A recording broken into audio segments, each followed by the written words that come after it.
नमस्कार, प्रणाम। स्वागत है हमारी इस न्यू वीडियो में। आप सभी को बता दें कि पावर स्टार भोजपुरी के सरोवर कहने जाने वाले पवन सिंह बहुत ही शर्मनाक काम किए हैं। पूरा वीडियो देखने के लिए पहले इस चैनल को सब्सक्राइब कीजिए और बेल आइकन घंटी जरूर बताइएगा।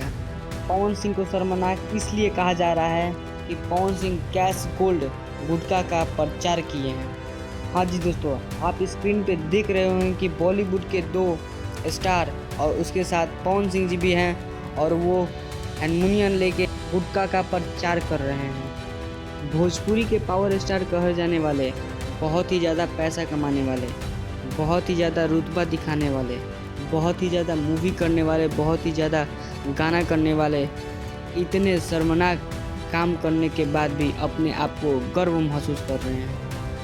पहले अमिताभ बच्चन, शाहरुख खान, सलमान खान ये लोग तो प्रचार कर ही रहे थे, लेकिन अब भोजपुरी के पावर स्टार कहे जाने वाले पवन सिंह भी गुटखा का प्रचार करके अपना सारा इमेज खराब कर लिए। जिसके गले में माँ सरस्वती वास करती हैं और वो इंसान अब गुटखा का प्रचार कर रहा है, जिससे छोटे छोटे लड़के कुछ सीखते हैं।